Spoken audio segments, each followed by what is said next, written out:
dengan barisan ahli sidang plenary yang terdiri daripada Tuan Amir Hussin Rahman Sharif, Pengarah Menara Optometri, Profesor Dr. Haizir Haji Ismail, Pengarah Pusat Citra Universiti Kebangsaan Malaysia, Profesor Dr. Muhammad Zaidi Omar, Timbalan Dekan Fakulti Kejuruteraan dan Alam Bina Universiti Kebangsaan Malaysia, dan Saudara Mustafa Kamil Hussin Abdul Kadir yang di-Pertua Majlis Perwakilan Pelajar Universiti Kebangsaan Malaysia sesi 2013-2014.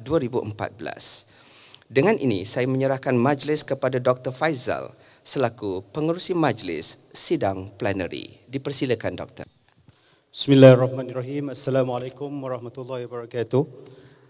Yang dihormati, yang berbahagia Profesor Dr. Muhammad Amin bin MB, Pengarah Pusat Pengajaran dan Teknologi Pembelajaran Merangkap Timbalan Pengerusi Inovasi, yang berbahagia para ahli panel, para profesor, datuk-datuk, datin-datin, hadirin dan hadirat sekalian. Assalamualaikum warahmatullahi wabarakatuh dan selamat sejahtera. Pertama sekali saya mengucapkan selamat datang. Selamat datang ke Forum K Inovasi untuk satu tajuk yang sangat penting, iaitu kebolehgajian, tautan antara universiti dan industri. Saya juga mengalu-alukan Timbalan Naib Chancellor UKM, Profesor Dr. Reza Atiq Ukir Rahmat ke forum ini. Hadirin dan hadirat sekalian, untuk menjayakan forum ini, kita telah menjemput ahli-ahli panel yang memang berwibawa untuk bercakap tentang perkara ini, iaitu berkaitan dengan kebolehgajian. Justru saya dengan segala hormatnya menjemput ahli panel kita yang pertama, iaitu Tuan Amir Hussin Rahman Sharif, Pengarah Menara Optometri, untuk mengambil tempat di hadapan. Seterusnya Profesor Dr. Haizir bin Haji Ismail, Pengarah Pusat Citra, untuk mengambil tempat juga di hadapan. Seterusnya Profesor Dr. Muhammad Zaidi Omar, Timbalan Dekan Fakulti Kejuruteraan dan Alam Bina, untuk mengambil tempat. Dan seterusnya Saudara Encik Mustafa Kamil Hussin bin Abdul Kadir, yang merupakan yang di-Pertua Majlis Perwakilan Pelajar pada tahun 2013-2014, alumni UKM, untuk sama-sama mengambil tempat di hadapan ini. Dipersilakan. Terima kasih kepada ahli panel. Hadirin dan hadirat sekalian, kebolehgajian. Adakah kita bersetuju, hadirin dan hadirat sekalian, bahawa segulung ijazah tidak boleh dianggap sebagai pasport untuk bekerja di pasaran kerja global yang sentiasa berubah dan berdaya saing? Dan adakah pelajar yang kita hasilkan dari UKM ini, sama ada pelajar siswazah ataupun pelajar prasiswazah, dapat memenuhi pasaran kerja? Dan adakah tautan antara apa yang dihasilkan di universiti, iaitu pelajar yang terhasil daripada universiti, dengan kehendak industri di luar sana? Jadi itu adalah di antara perkara yang akan cuba kita ungkaikan. Adakah sebenarnya kita di universiti ini, kita syok sendiri dan kita bersandar pada platform akademia, manakala di industri pula mendahagakan satu sumber ataupun output yang lain juga. Jadi perkara ini semakin banyak didebatkan, sama ada di forum nasional dan juga forum antarabangsa. Jadi bagi memberikan kita tentang persepsi ataupun apakah sudut pandang pihak industri, iaitu dari pihak yang memberikan pekerjaan kepada pelajar-pelajar kita, kita ada menjemput pakar-pakar daripada industri pada hari ini. Justru untuk pembentang pertama, saya ingin menjemput Tuan Amir Hussin Rahman Sharif, Pengarah Menara Optometri, untuk memberikan pembentangan.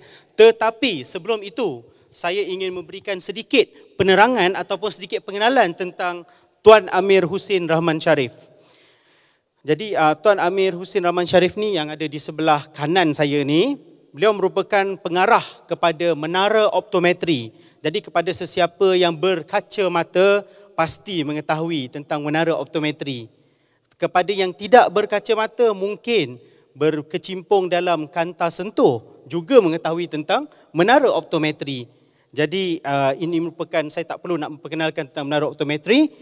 Beliau merupakan pengarah urusan ataupun managing director selama 15 tahun ya.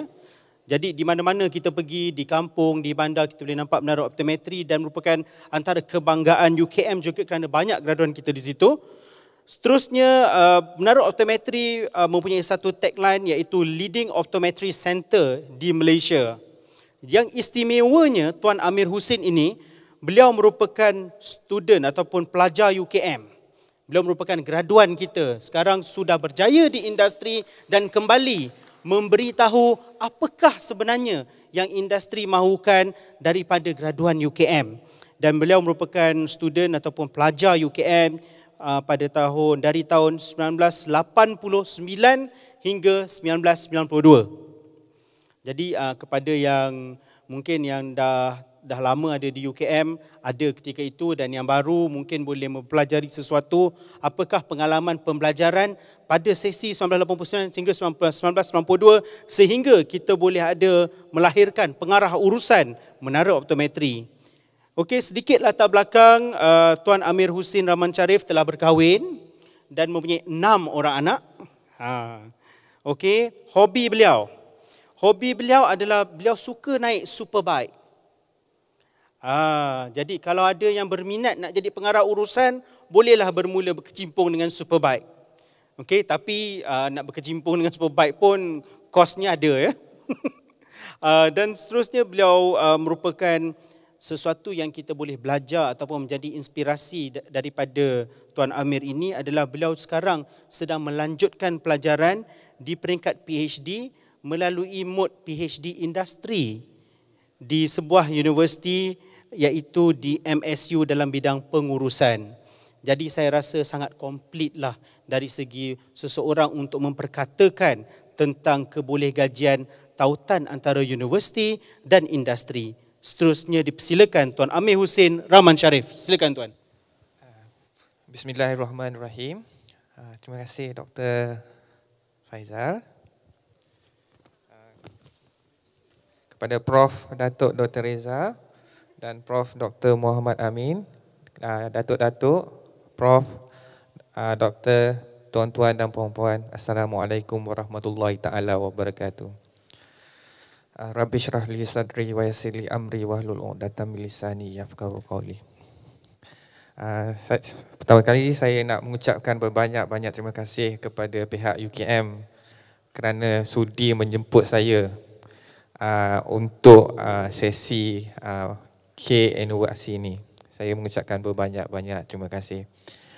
Bagi tajuk yang cuba kita bincangkan pada hari ini, iaitu kebolehgajian tautan antara universiti dan industri.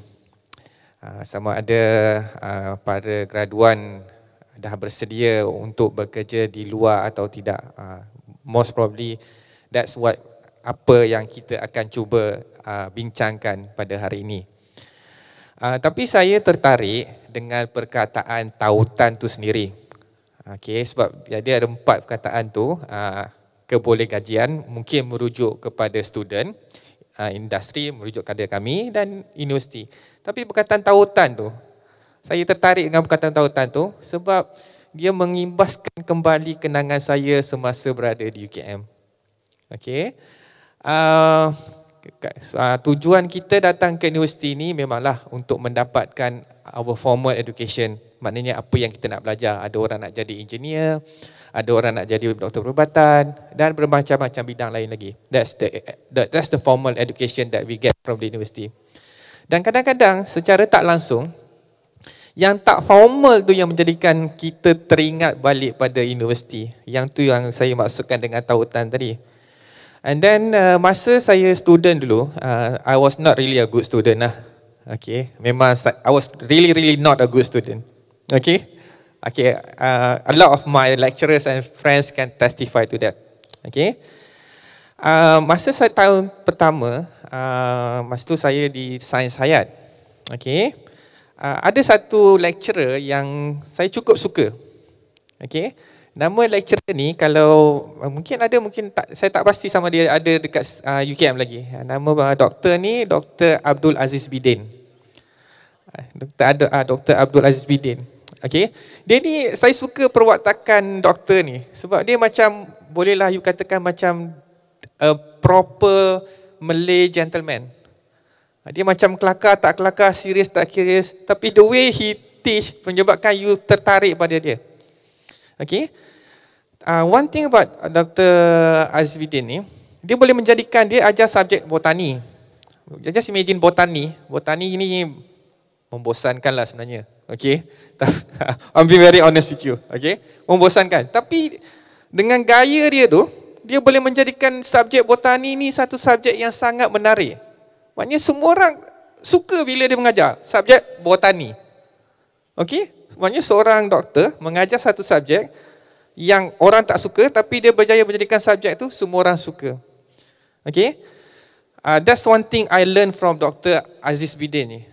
Maknanya how could you turn, okay, macam mana you menukar satu benda yang boring kepada satu benda yang menarik.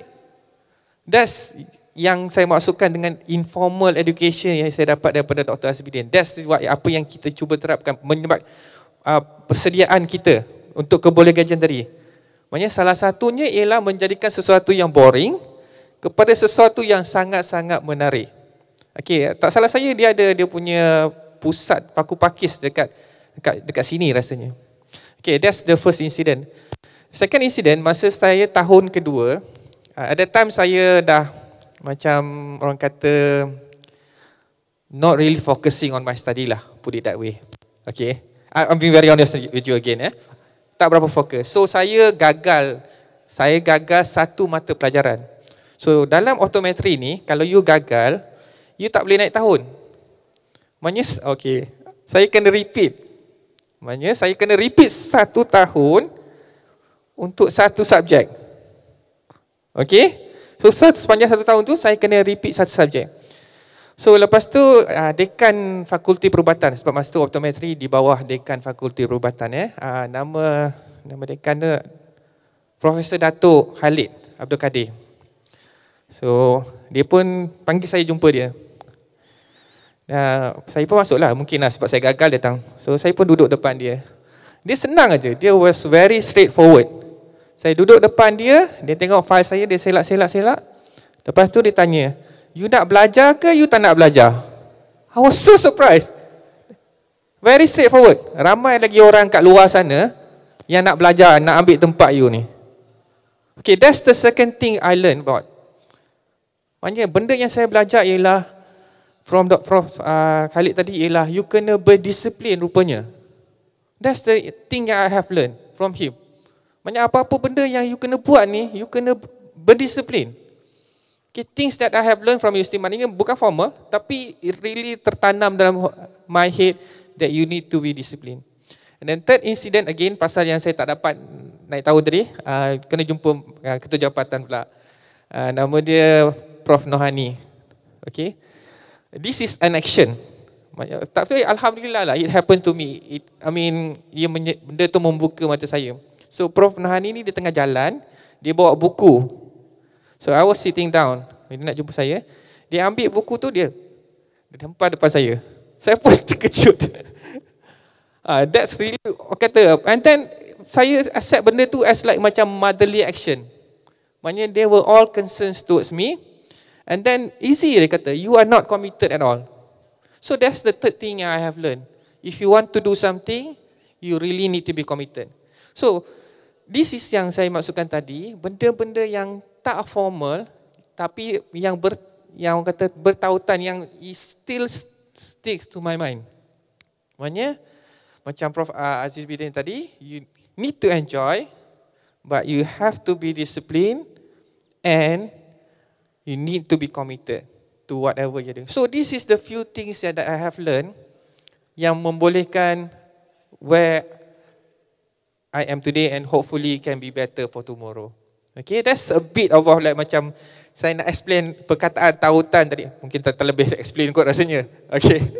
Tapi that's how I feel. And then those pensyarah yang betul-betul in my mind now, you really care towards semua student dia, yang dia punya action is, I think most probably out of love towards their student.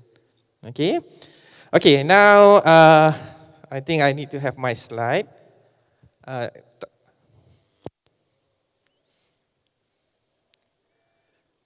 Okey, sekarang penjelasan saya is more to, angle penjelasan saya akan terus kepada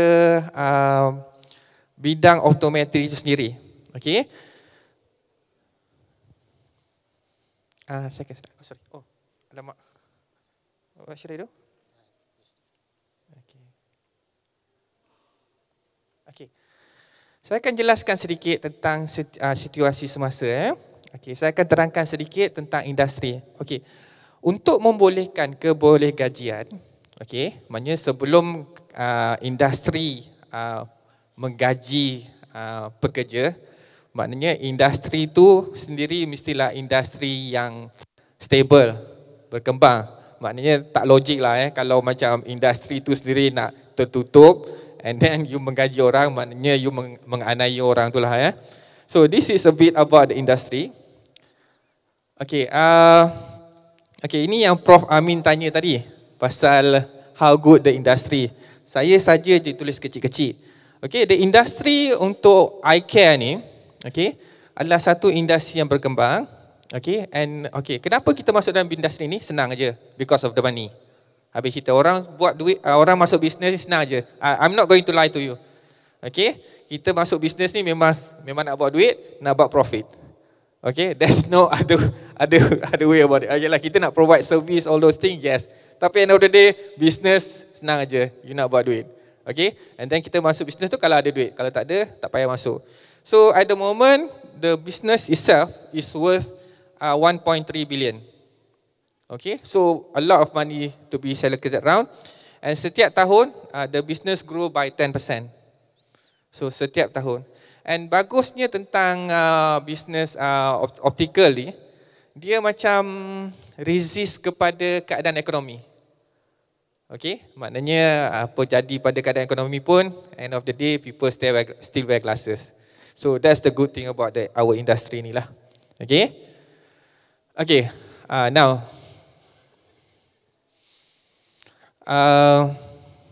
now kita go towards yang penggajian tadi. Okay, macam prospek untuk bekerja. This is statistik yang telah dikeluarkan oleh WHO. Okay, mengatakan satu optometris nisbah kepada 10,000 penduduk. Tapi kalau kita tengok dekat Malaysia ni, dia macam dah terlebih supply pula optometris. Because kalau kita tengok nisbah dia ialah 1 kepada 8,500, macam dah terlebih supply. But the good thing is, sebab kalau tengok dalam kurungan tu, now we refer dalam kurungan, dia optometris combine dengan optician. Okay, so maknanya untuk optometris dia punya peluang pekerjaan tu masih tinggi lagi, and this is the number. Okay, this is the number compare between the optometrist and optician. Okay, our nation is moving towards semua yang the primary eye care provider ni is optometrist. Okay. Okay, nah ni ialah I think this is dah agak lama sikit, tapi this is the semua universiti yang provide kursus optometri kepada student. Yang public ni maknanya National University, maknanya yang seingatan saya ialah UKM, and then UITM dan UIA. Okay. Okay, another good thing about bidang optical ni, sebab dia diregulate oleh Akta Optical. So dia tak macam dulu, so maknanya everything is governed by the Optical Act, and dia ada majlis optik. Okay. Ini this is the things yang majlis optik nak buat lah. Okay. Okay, as I told you just now, the industry itself is a combination between clinical dan commercial. So this is yang saya nak masukkan tadi, apa yang saya belajar daripada Dr. Aziz Bidin tadi. So kita masuk the fun part, maknanya clinical, and then kita masukkan the fun part is the commercial part. Okay, this is few company. Ini saya ambil kesempatan nak tunjuk gambar company saya, mestilah kan. Okay. Okay, now tentang graduan ni, okay. Untuk graduan optometri ni, Okay, now we are talking about the keboleh gajian. And then I just leave room. I did not write down anything about it. Okay.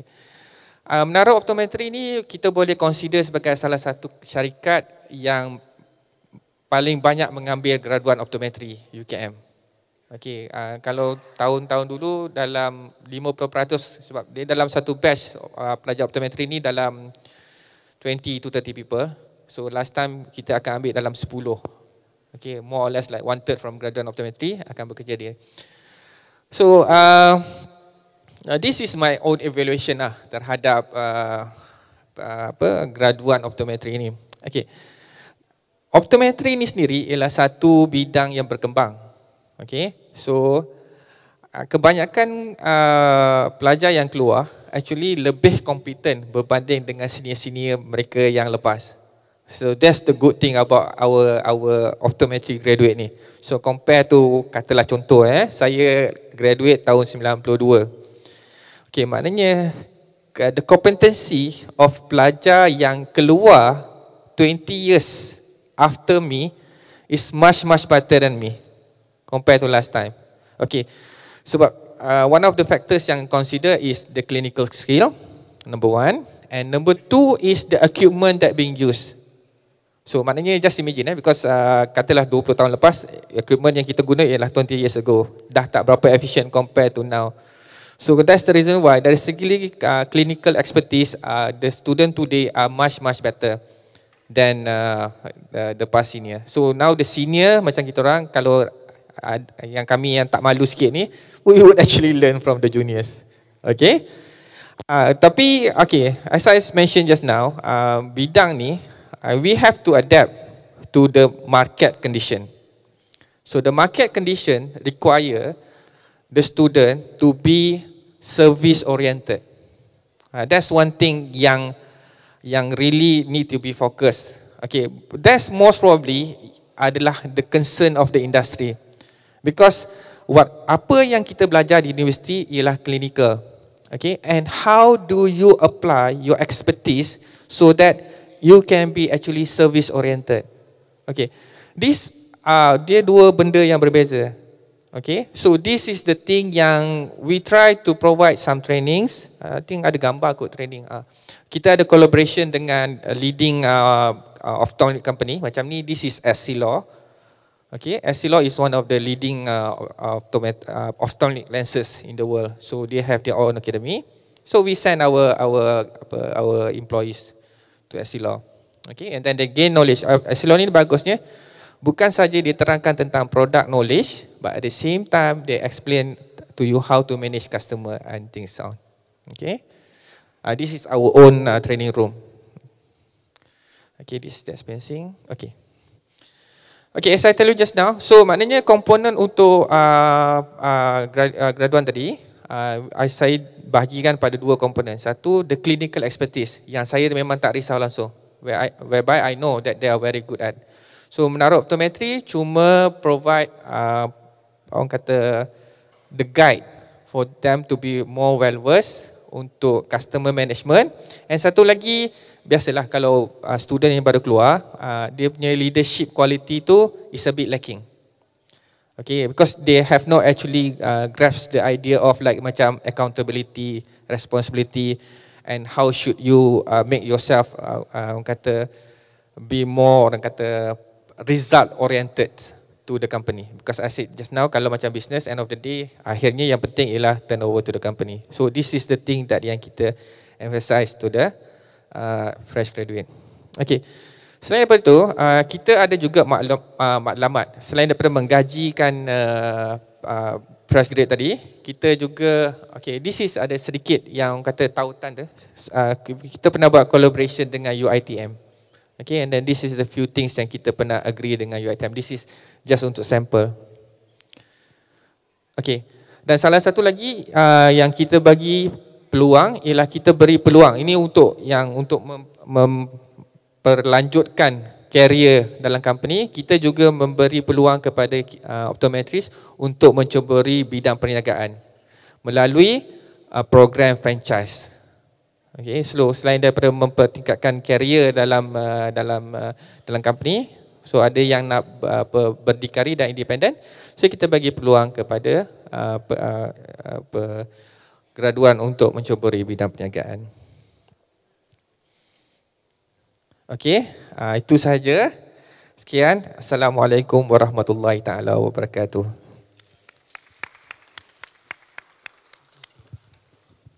Terima kasih dia ucapkan kepada Tuan Amir di atas pengenalan ataupun di atas satu perkongsian secara jujur yang diberikan oleh Encik Amir tentang pengalaman beliau yang merupakan produk ataupun alumni UKM dan pada waktu yang sama kini sudah pun berkecimpung dalam industri. Jadi tuan-tuan dan puan-puan, hadirin dan hadirat sekalian, sebagai salah satu daripada taman-taman ilmu ataupun taman-taman syurga iaitu universiti. Universiti adalah tempat di mana ilmu itu bercambah dan universiti merupakan salah satu daripada taman-taman syurga iaitu tempat di mana kita mempelajari ilmu. Jadi adakah dengan hanya memberikan pengetahuan-pengetahuan khusus dalam bidang-bidang tertentu cukup untuk membolehkan graduan kita keluar dan survive di luar dengan berorientasikan kemahiran dan skill semata-mata, ataupun kita mahukan graduan lebih daripada itu? Statistik yang ditunjukkan oleh Datuk Reza pada pagi ini merupakan sesuatu yang sangat-sangat relevan, iaitu kemahiran insaniah, kemahiran untuk berinteraksi, kemahiran untuk solving problem, menyelesaikan masalah. Dan menyelesaikan masalah ini bukanlah sesuatu yang diajar secara terus daripada Dewan Kuliah. Adakah kita sebenarnya telah memberikan pelajar satu perkakas ataupun kemudahan supaya pelajar ini boleh menghasilkan satu kemahiran menyelesaikan masalah di luar sana? Ini merupakan perkara-perkara yang sangat dititik beratkan oleh majikan, bukan saja di dalam juga di luar negara. Justru saya ingin menjemput dan mempersilakan Profesor Dr. Khaizir, pengarah pusat citra kita, untuk memberikan sedikit pencerahan tentang perkara ini dan juga menyatakan tentang kebolehgajian dari sudut pandang beliau. Dipersilakan Prof. Okay, Assalamualaikum warahmatullahi wabarakatuh dan selamat pagi. Terima kasih saudara pengurusi Dr. Faizal, rakan-rakan saya panel dan juga yang berbahagia Prof. TNC, Prof. Amin dan rakan-rakan pensyarah. Jadi hari ini saya ingin berkongsi berkenaan dengan tajuk yang diberikan berdasarkan kepada aspek penumbuhan citra dan juga penglibatan saya dalam co-curriculum sebagai pengarah di PAP dulu, dan juga selain daripada itu ialah pengalaman saya di luar sebagai konsultan dalam placement, pemilihan selection of kaki tangan dalam di organisasi-organisasi. Saya ingin memetik jugalah Datuk Azlan, dia pernah panggil saya masa beliau berada sebagai TNC akademik dulu. Dia panggil saya, dia kata, Khaizir, it's a big sin, dia kata. Satu dosa besar, dia kata. Saya tanya dia, apa dosa besar? Dosa besarnya apabila pensyarah-pensyarah, pelajar-pelajar kita yang keluar pada universiti tak dapat kerja. So kita punya peranan sebagai pensyarah, apakah kita punya peranan kita, adakah kita sudah merasa cukup peranan-peranan kita sebagai pensyarah, dan juga menyumbang kepada pengajaran. Jadi itu dia beritahu kepada saya. Kemudian semalam pun Datuk VC pun ada mention about chef, iaitu kita sebagai tukang masak kan. Jadi kita actually didatangi oleh pelajar-pelajar yang masuk universiti, semuanya bagus kan, yang 3 pointer, 3.4, 3.5 sebagainya, dan dia cream of the country kan. Tapi bila keluar je tak dapat kerja. Mengapa, apa beza kita dengan universiti yang swasta? Apabila IPTS dapat menghasilkan pelajar-pelajar, walau kita ada statistik, tapi dapat menghasilkan pelajar yang mudah ke pasaran, pengajian dan juga keboleh pasaran mereka berbanding dengan kita. Jadi itu kita nak bukan compare dalam statistical, tapi kita yang nak tengok bagaimana. Tapi kita ramai profesor di sini, kita ramai yang PhD as compared to IPTS dan sebagainya. Lepas tu Datuk Azlan kata something to ponder.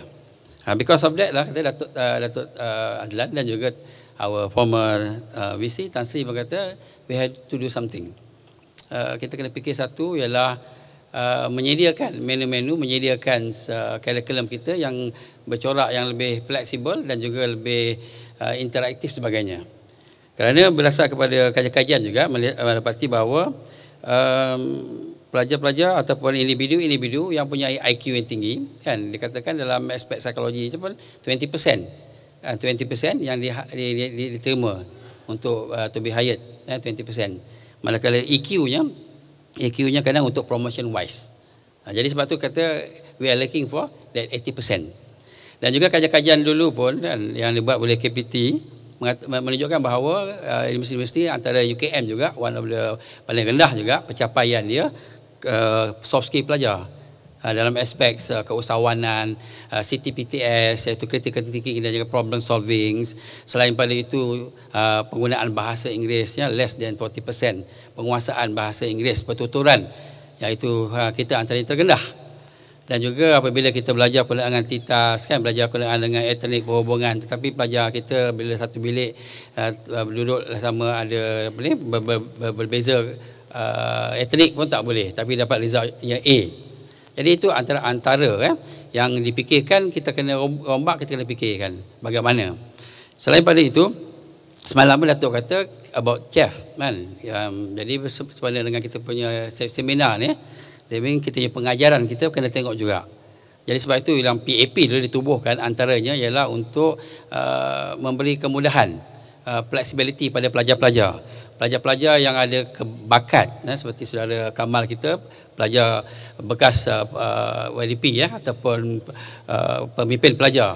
Jadi beliau pun bila keluar saja dapat kerja kan. Dapat kerja dan juga boleh bertukar-tukar kerja. Sebab apa? Dia quality wise. Tapi tak ramai yang boleh pegang black post. Kita ada yang very limited kita punya post. Tapi dalam pengajian ataupun pengajaran, kita boleh menyediakan aktiviti-aktiviti yang mana pelajar-pelajar kita boleh menjadi ketua, menjadi pemimpin dalam semua grup. Sebab itulah kreativiti. Sebab tu kita tengok kreativiti, pensyarah tu sangat penting kata. We have a student yang bagus, tetapi apabila kita disediakan dengan menu yang tidak kurang bagus kan, maka penerimaan pelajar tu berbeza. Sebab walau bagaimanapun kita dapati kajian kita buat 20% pelajar-pelajar kita UKM ni, apabila kita berikan kebebasan, flexibility, pemilihan aktiviti-aktiviti kurikulum, mereka suka pilih yang mengikut menu dia. Jadi kita paparkan menu aktiviti, dia akan ambil aktiviti-aktiviti berdasar pada appetite dia, apa cita rasa dia, to fulfill apa yang dia nak tu. But the 80% tu tanda, dia lebih suka kepada apa yang disediakan, yang itu dia. Apa yang mak dia masak atas meja tu dia makan, tu sedap. Tapi kalau berubah sikit, dah tak seronok dia. Jadi kita buat perubahan transformasi ni yang berlakunya antara pelajar yang tidak berpuas hati. Dan juga pensyarah pun ada yang tidak menerima kepada transformasi ataupun perubahan-perubahan ini. Jadi sebab itu di antara selain daripada itu, kajian kita dapati bahawa pelajar-pelajar kita ni ramai yang Melayu kan, majoriti, dan dapati bahawa 76% jelah dia lebih shyness, malu, segan malu. Di Amerika sekarang kajian di Amerika dapati bahawa 45% orang muda dia malu. Jadi Presiden Obama kata when Americans kids are shy, dia ada masalah.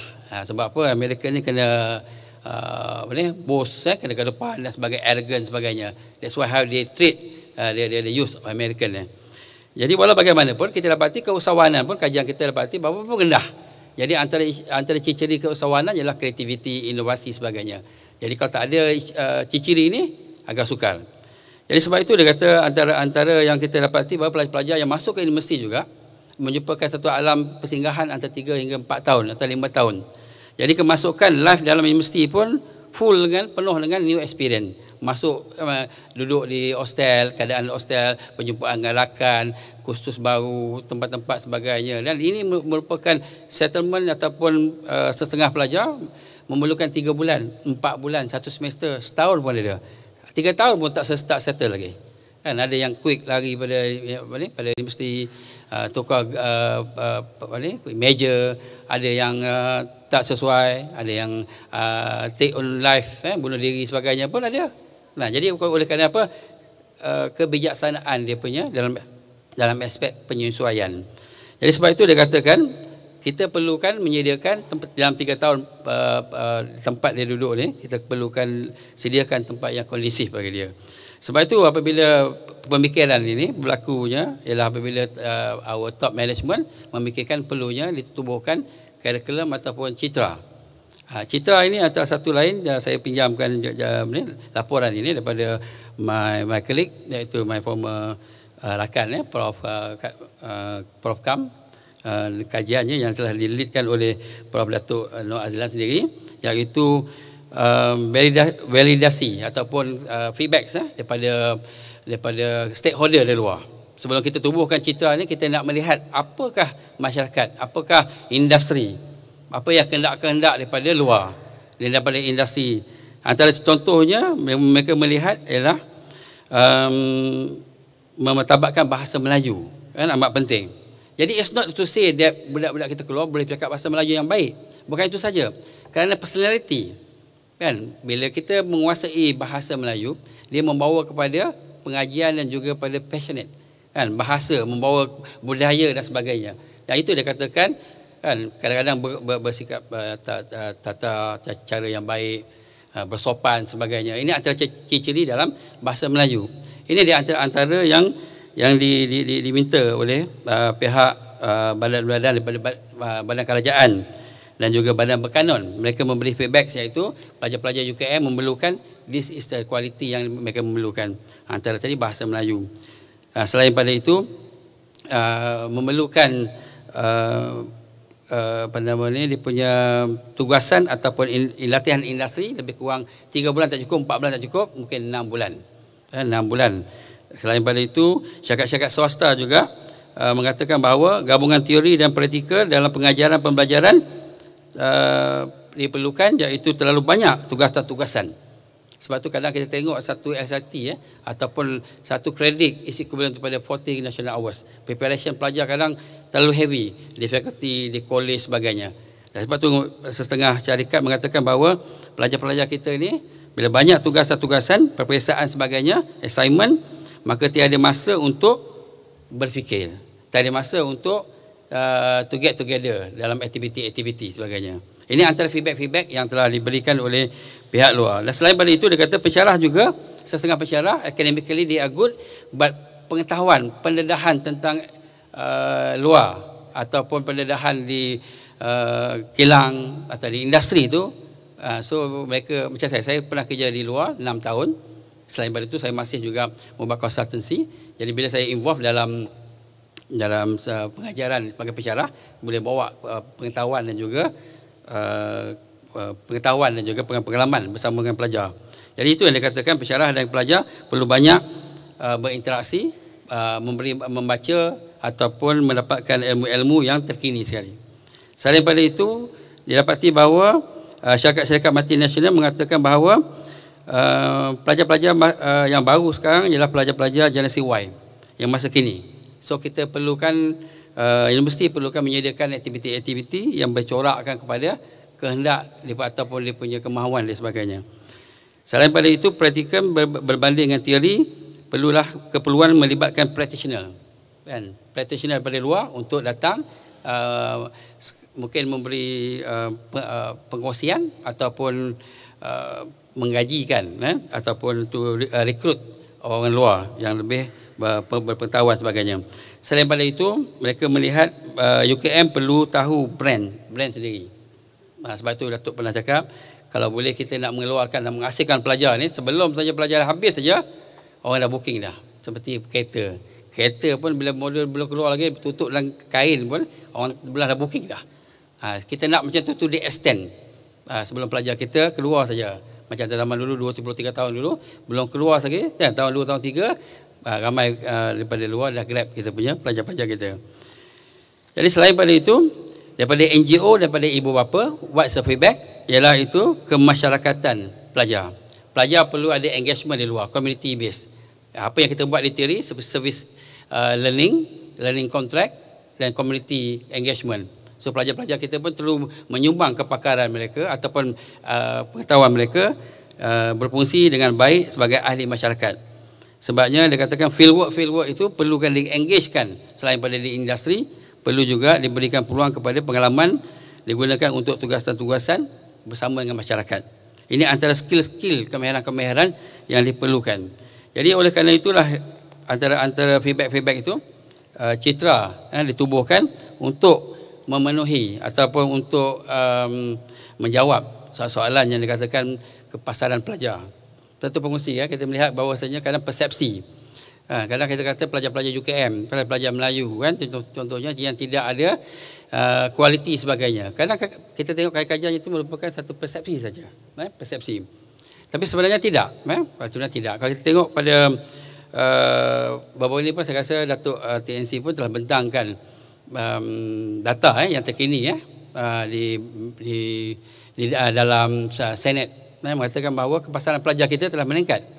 Saya pun lupa berapa peratus dia punya pencapaian dia. Jadi kita dapati bahawa ada perubahan-perubahan dan juga bukan saja mengatakan bahawa pelajar UKM tidak ada kualiti, tak boleh cakap bahasa Melayu, bahasa Inggeris dengan baik dan sebagainya.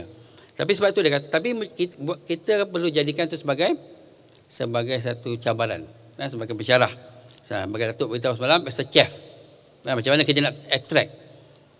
Kalau kita tengok bayi, budak-budak tak suka makan sayur, macam mana kita nak buat dia makan sayur?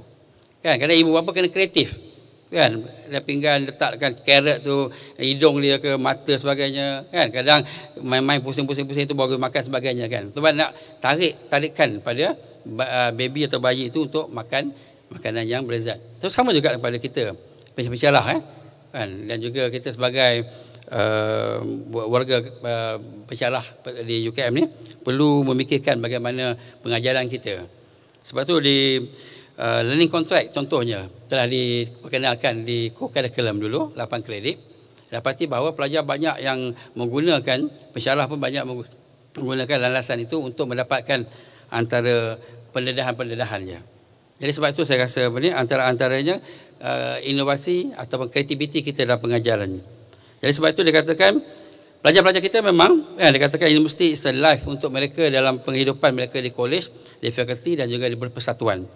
Jadi sebab itu saya rasakan kepasaran pelajar ni kan sebenarnya actually kita mempunyai pelajar-pelajar yang bagus yang kemasukan. Sekarang saya tengok pun baru ni pun antara keputusan yang baik pun 3.4, 3.7 sebagainya. Jadi sebab itu dikatakan mengapa selepas itu. Jadi kalau pada aspek psikologinya peringkat ini ialah peringkat awal dewasa. Jadi awal dewasa dia ada peranan juga kan. Maksudnya kematangan. Sebab tu kemudian lepas itu macam kita juga, kita sekarang jadi pensyarah, kita boleh bercakap, komunikasi kita baik, kita punya hubungan yang baik dan sebagainya. Because we learn from dia pengalaman. Walau bagaimanapun, kita boleh percepatkan pertumbuhan ini berdasarkan kepada aktiviti-aktiviti ataupun program-program yang kita tawarkan di dalam universiti ini.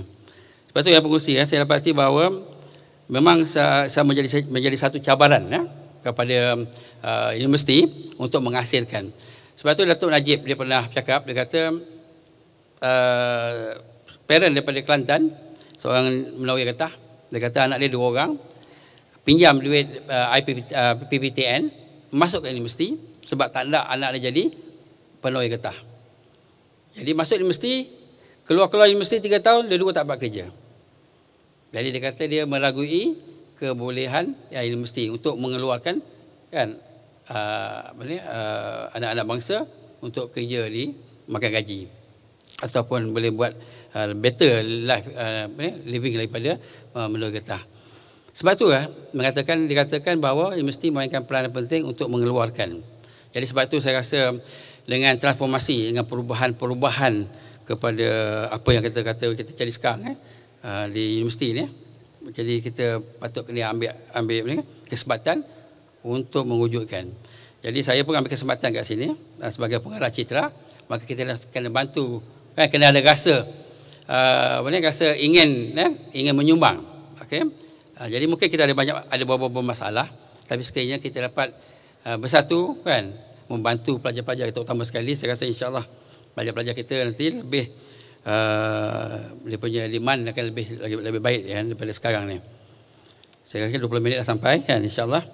Jadi saya rasa antaranya ialah apa yang kita dah buat di universiti ni, ialah antaranya ialah mewujudkan citra co-curriculum aktiviti-aktiviti UTC ataupun engagement pelajar-pelajar dengan masyarakat sebagainya. Antaranya ciri-cirinya untuk mengeluarkan pelajar yang soft skill ataupun kemahiran insaniah seperti macam Datuk Prof TNC beritahu tadi kan, antaranya kemahiran insaniah tu. Jadi tapi pelajar pensyarah pun perlu belajar juga. Nah, semalam saya pun dengan Datuk TNC pun boleh cakap dengan HUKM tadi semalam, Prof Hariza mengatakan bahawa pensyarah kan perlu juga mempunyai soft skill. Pensyarah pun perlu belajar berkenaan dengan semangat untuk membantu pelajar. Jadi sebab tu saya kata mulakan dengan kita. So saya rasa itu saja. InsyaAllah kesedaran ini kita dapat membantu pelajar-pelajar kita. Terima kasih. Terima kasih diucapkan kepada Profesor Dr. Khaizir bin Haji Ismail, Pengarah Pusat Citra UKM. Saya sebenarnya lupa hendak berkongsi tentang Prof Khaizir ini sebenarnya. Beliau merupakan seorang ahli psikologi yang banyak sebenarnya terlibat dengan industri. Beliau telah membuat projek-projek konsultansi dengan Petronas, JKR, pernah bekerja dengan swasta dan minat yang sangat mendalam terhadap Superbike. Jadi kita dah ada 2 orang yang minat Superbike kat sini. Jadi dua-dua ni kita letak dekat belah kanan saya, so mereka boleh berbincang tentang hobi mereka. Tetapi sesuatu yang sangat unik iaitu passion ataupun kecintaan kepada sesuatu untuk melakukan dengan penuh kegembiraan yang seperti yang dikatakan dalam passion kepada Superbike ini.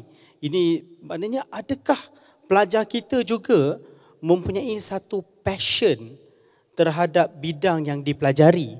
Jadi apabila bercakap tentang pelajar, kita ada tokoh pelajar dan juga merupakan sekarang seorang pemain industri lah ya, Encik Mustafa Kamil Hussein bin Abdul Kadir.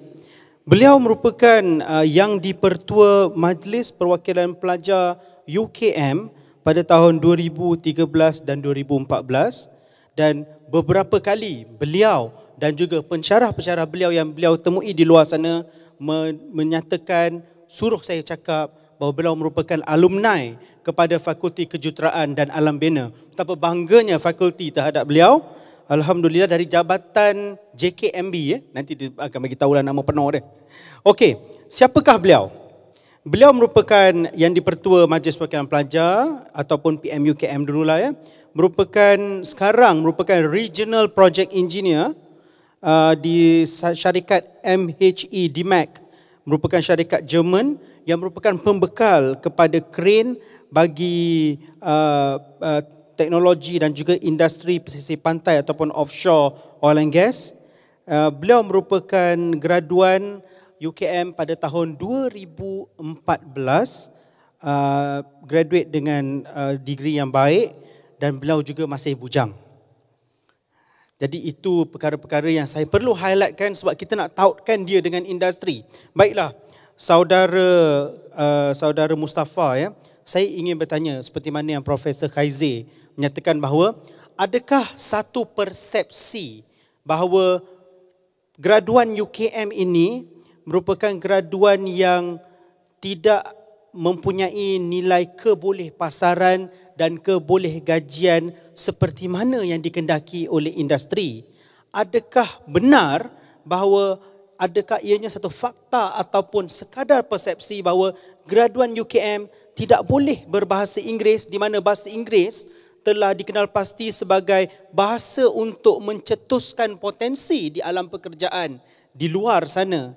Dan adakah benar bahawa UKM ini sebenarnya merupakan berada di landasan yang sebenar dalam usaha kebolehpasaran dan kebolehgajian?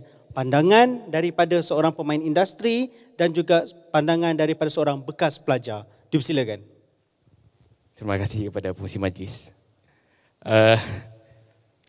Sebenarnya bila dapat jemputan untuk jadi ahli panel ni, perkara pertama yang saya terfikir ialah siapa saya punya ahli ataupun siapa sebenarnya fokus yang saya kena cakap ni.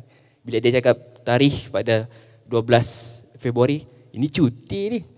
Dan bila fikir-fikir baik, oh sekarang ni saya berhadapan dengan Muslim pensyarah dan mungkin sesi saya ni adalah sesi aduan ataupun tangisan graduan UKM yang macam mana nak cari kerja, nak cakap dengan pensyarah ni, kami ni rasa susah tak cari kerja ataupun tidak. Dan mungkin itu adalah perkongsian yang saya akan berikan pada hari inilah. Dan berkenaan dengan persoalan tadi, banyak sangat soalan dalam soalan.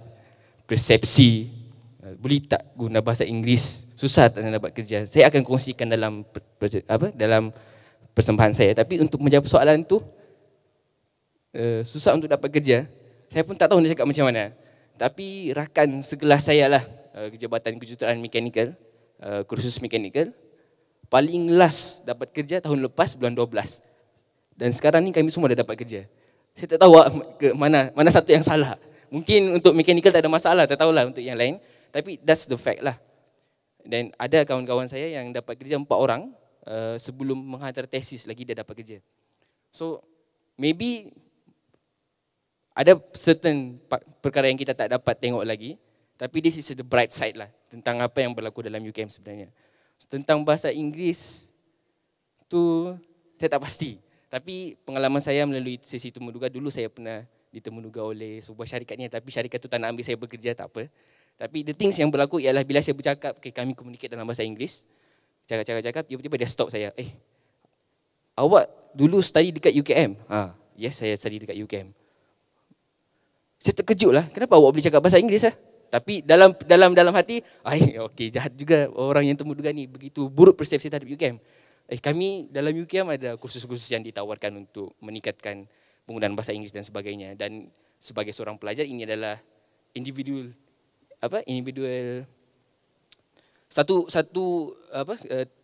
tindakan yang perlu untuk kita meningkatkan kebolehan ini. Dan rasa itu bukanlah satu benda yang perlu ada pada industri untuk memberikan satu persepsi yang negatif terhadap universiti. Sebab yang ada di depan mereka itu telah menjustifikan bahawa kita boleh bercakap dalam bahasa Inggeris untuk persoalan itulah.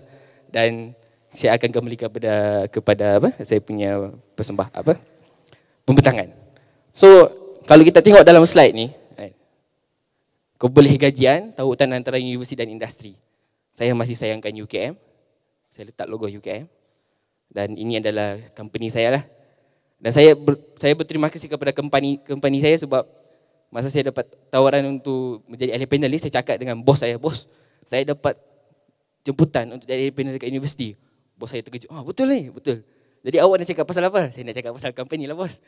Okey. Kalau macam tu, awak pergi je, tak payah ambil cuti. Saya bagi awak pergi je, tak payah ambil cuti. Awak pergi, lepas tu esok baru awak masuk kerja. So saya nak letak ke company ni, saya nak cakap company saya ni company yang baik. Itu je sebenarnya. Jadi, ini adalah apa yang saya akan bentangkan pada hari ini. Okey. Kalau nak tahu, orang yang ajar saya nak buat pembentangan ni ada dekat sini. Prof, terima kasih pada Prof Kamal lah. Dia ajar saya buat pembentangan. Okey, ini adalah yang saya akan bentangkan. Yang pertama sekali, pengenalan tentang tajuk. Saya cuba faham macam mana saya nak sampaikan tajuk ni daripada skop sebagai seorang graduan kepada pensyarah. Dan yang kedua, saya akan kongsikan pengalaman saya mendapatkan pekerjaan. Yang ketiga, apa sebenarnya perasaan bila kita dah dapat kerja sebagai seorang graduan. Dan yang keempat sekali, sebagai alumni dan graduan yang telah bekerja, apa sebenarnya tautan yang perlu di antara industri dan juga universiti. Saya rasa ini penting lah. Ini penting. Okey, pengenalan. Bila dapat tajuk kau boleh gajian ni, apa kau boleh gajian ni? First time dengar kau boleh gajian. Cari dalam dictionary, Dewan Bahasa dan Pustaka. Rupa-rupanya kau boleh gajian ni padanan bagi employability. Dalam hati saya fikir, kau boleh gajian. Maksudnya, macam mana nak dapat gaji besar ke? Macam tu. Tapi bila kita cari dalam kamus, maksudnya employability. Dan kalau kita lihat maksud employability, mungkin sebab dia adalah padanan. Maksud di sini ialah employability wujud dulu baru kau boleh gajian.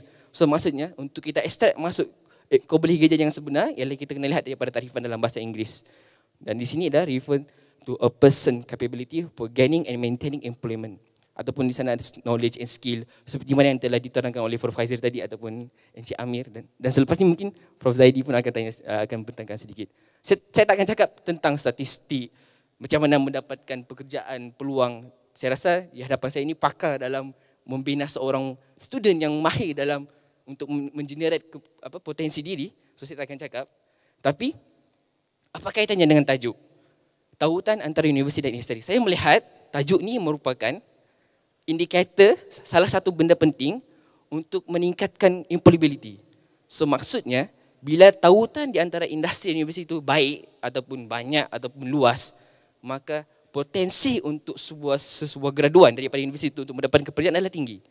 So, saya akan terangkan daripada perspektif industri macam mana tautan itu sebenarnya.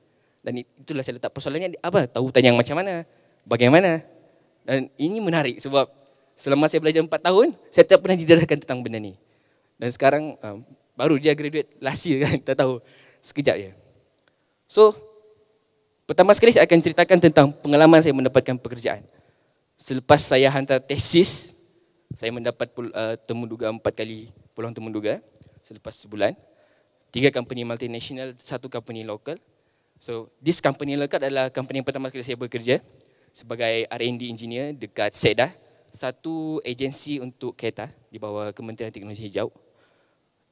Perkara yang perlu pensyarah, mungkin pensyarah tak tahu dah, cuba saya nak emphasize dekat sini ialah kami lepas habis degree ni memang excited. Oh, dah hantar tesis, dah sakit kepala. Tapi yang menakutkan ialah kami tak tahu apa yang akan berlaku dekat luar sana. Kami nak letakkan diri kami dekat mana. Apa yang terjadi pada saya ialah kita pernah hantar permohonan untuk mendapatkan pekerjaan. Tiba-tiba ditolak. Bila dapat permohonan ditolak, untuk the first time sangat kita punya potential, kita menyambut akan jatuh. Dan apa yang berlaku selepas tu ialah sebulan lepas tu kita tak akan pohon kerja dah. Ini benda yang berlaku. This is reality. Kita tak tahu macam mana nak dapat kerja, apa perasaannya. Sebab kita tak tahu, kita rasa kita baik dan bila kita pohon untuk satu pekerjaan yang kita betul-betul minat, kita yakin kita akan dapat. Tapi itu bukanlah dunia sebenar. Dan benda ni sangat penting. Kenapa student takut? Kalau kita cakap pada student telah diberikan pendedahan tentang industri dan sebagainya, tapi mostly diorang takut. Kami takut nak buat resume, bukan tak pandai buat resume, takut nak buat resume, takut nak hantar resume, takut tak dapat kerja, belum hantar lagi tapi dah takut tak dapat kerja. Dan bila dah hantar, permohonan ditolak, menakutkan dan menyebabkan kita tak cari kerja untuk setahun. Ini berlaku untuk kawan-kawan lah, ada beberapa kawan. So, alhamdulillah, setelah 2 kali temuduga, saya dah 2 kali jump company. Dan sekarang saya sebagai regional project engineer di syarikat MNG DMAT lah, seperti mana yang diterangkan sebentar tadi. So, ini suasana ketika temuduga. 4 company yang temuduga. Pertama sekali, stereotip graduan UKM. Ini memang jelas lah. Bahasa Inggeris lah. Tapi mostly bahasa Inggeris. Yang lain tu, tak ada masalah. Sebab apa yang saya lihat, kita memang diajar macam mana cara berpakaian, benda-benda yang penting ketika temuduga. Ini mostly, kalau kita bagi grade, student akan dapat A. Tapi apa yang berlaku ialah ketika dalam temuduga tu macam mana? Kita tak pernah seorang pun daripada, kalau pengalaman saya lah, saya harap FKB jangan marah lepas ni. Masa dekat fakulti, kita tak pernah diekspos oleh kita punya graduan, kita punya alumni sendiri, macam mana perasaan dia ketika temuduga kan. Ataupun kalau nak panggil yang 10 tahun beza dia, the thing is, 10 tahun masa dia keluar mendapatkan pekerjaan, dengan akan kami keluar mendapatkan pekerjaan, satu keadaan yang sangat berbeza. Masa tu mungkin market tak saturated, tapi masa kami keluar ni, market dah saturated, dah tepuh minyak tu, tak tahu macam nak cakap macam mana. Tapi kami tak pernah bagi tahu, dan suasana tu kami tak tahu macam mana. Dan bila saya dalam temuduga tu, pengalaman yang paling lucu bila saya jump company ni, ketika tu saya punya bos, project manager, dia cakap, okay, dulu awak intern dekat Labuan awak buat offshore untuk welding, awak welding engineer. Awak boleh tak terangkan pada saya, macam mana kita nak bezakan welding yang baik ataupun tidak? Dalam hati, saya dah lupa dah semua ni. Dan macam mana nak jawab ni? Okey, sama ada nak tipu ataupun kita nak cakap, saya tak tahulah, minta maaf. Lepas tu dalam beberapa saat tu memang tengok kiri tengok kanan lah, dengan muka yang ikhlas. Saya berhadapan dengan bos saya cakap, jujur bos, jujur sir, saya lupa. Saya tak tahu macam mana nak tentukan, macam mana nak tahu welding yang baik dengan welding yang tak baik. Tapi saya masih ingat proses dia satu persatu macam mana nak terangkan. So saya pun terangkan kepada dia, proses pertama buat ni, proses kedua buat ni, proses ketiga buat ni, proses keempat buat ni. Dan selepas proses keempat baru kita tahu ini adalah welding yang baik. Lepas tu dia pun tengok macam ni. Okey. Lepas tu masa in between saya terangkan tentang macam mana nak tentukan welding yang baik, dia pun bagilah hint sikit. Oh, terus saya cakap, apa tu bos? Inilah. Dan funny thing is, bila saya dah bekerja dekat syarikat tu, bila saya kita ada orientation week kan, untuk pekerja baru masuk orientation week, bila saya jumpa dengan another boss daripada design ke, daripada sell punya boss, dia cakap, ini dulu ni pakar welding ni, Itu je benda yang dia ingat. Dan saya rasalah confident dan saya punya persembahan dan hujaan olahan saya semasa interview pasal welding tu lah menyebabkan dia mengambil saya sebagai seorang bekerja dekat syarikat tu. So, maksudnya it depend macam mana kita punya keyakinan ataupun kita punya strive untuk kita terangkan pada orang yang nak kita bekerja. So, saya dapat pekerjaan yang saya dah impikan selama ni, nak jadi engineer lah apalah. So, apa maknanya saya mendapat pekerjaan? So, the first thing bila saya masuk office, dia terangkan kepada semua orang, ini pekerja baru, selamat berkenalan. So, kami punya company is very linear. Kita punya ada bos besar and then bos lain semua satu taraf. So, dia punya political wise tu tak ada sangat lah. So, saya report pada satu bos. So, saya tak payah report pada bos lain. So, yang menarik ialah diorang sangat open company ni sebab dia German company. So, dia ada sistem yang dia follow. Dekat Germany punya sistem Europe, you have to educate your employee. So, bila saya masuk tu, bos cakap, I will not expect you will understand everything I teach you. Bos saya ajar saya directly. Tapi, I need you to do all the works. Okay, saya pun tak tahu apa dia cakap apa. Okay, saya cakap okay je lah. So, first bila dia tanya, okay, awak pandai AutoCAD? Okay, ini kalau engineering ni boleh. Awak pandai AutoCAD? Pandai tapi lama dah saya tak buat, bos. Okay, dia on hold dulu. Lepas tu saya kena suruhlah buat beberapa review. Sebab mungkin saya perlu bangga lah. Saya adalah the youngest engineer dekat company tu. So the gap umur yang saya ada dengan saya punya senior engineer adalah 10 tahun. So diorang adalah batch yang tak berapa familiar dengan software, prescience dan sebagainya. So bila diorang buat design, mesti diorang akan buat design je. So bila diorang buat component selection untuk guna software component selection, so diorang akan guna tu je. So some engineer dia akan fokus untuk project management je. So bila saya yang baru ni, awak pandai AutoCAD? Pandai. Awak pandai present ya? Pandai. Kita nak confident kan, nak bagi expression yang baik pada bos. Okay, awak buat semua. Terus okay lah, saya merangkak lah buat. Tapi the thing is, yes, saya dapat buat kerja tu. So pernah satu hari tu, okay Mustafa, I need you to do this drawing. I need it fast. How long can you finish it? Terus okay, saya nak tipu ke? Saya tak nak tipu Bagi saya 1 jam, okay. So saya buatlah dalam masa 1 jam. Rupanya saya boleh siapkan dalam masa 30 minit. Tapi at least kita bagi satu impression yang baik. Kita cakap 1 jam, siap 30 minit. Macam itulah. So the thing is, dalam company tu kita educate our employee. Ada kebebasan, ada sisi langkian. Tapi kita dah bekerja kan. Kita nak berada dalam tapuk tu lama. So kita kena upgrade diri. So kita ada peluang untuk sesi training, sesi bengkel, berentas negara. Macam satu kali tu, satu project is handled to me dekat Vietnam, Virtuvet, dan buyer dia adalah daripada Korea. So kita dapat peluang ke Korea untuk meeting. Pergi Korea datang untuk meeting je selama seminggu. So kita kenal spek. The things apa yang berlaku ialah kita kenal apa spek international. Benda ni tak ada dekat fakulti. Macam dekat fakulti kita belajar mechanical, something semua related.